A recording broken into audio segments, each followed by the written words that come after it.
الآن إذا في صدرك على أحد شيء، قريب بعيد، زوجة ولد، أحد من الناس، مديرك في العمل، أحد من الناس غلط عليك يوم من الأيام، أساء لك، انتقص من حقك، انتقص من قدرك، كذب عليك، أخذ فلوسك، شوه سمعتك، فإني أنصحك بنصيحة الحبيب عليه الصلاة والسلام: العفو والصفح يا أخوة. وما زاد الله عبدا بعفو إلا إيش يا أخوة؟ سمعوني، إلا إيش؟ إلا عزة. تعرف إيش معنى العز؟ الرفعة والشأن العظيم.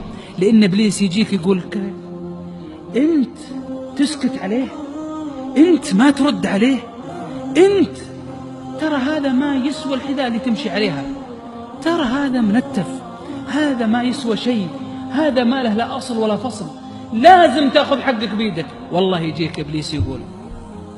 فأنت تعود على العفو وتعود على الصفح. غفر الله لك، عفى الله عنك، تجاوز الله عني وعنك. الله يسامحك، والله أني سامحتك من داخل صدري، والله أني عفوت عنك. أرسل له رسالة: يا فلان يا فلانة، عفوت عنك، الله يغفر لك، سامحني. التسامح والعفو من شيم الكرام. فأسأل الله، أنا أقول عن نفسي، اللي يبغى يقول، اللي ما يبغى هو حر.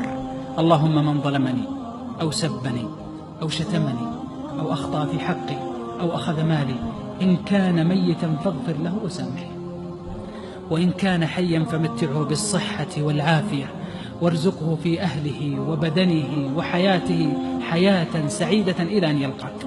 حتى لو كان غلط عليه، أنا في النهاية الكسبان، أنا اللي برتاح، الفرن اللي داخل صدري هنا بطفيه وبعيش سعيد. وهذه هي سنة محمد عليه الصلاة والسلام.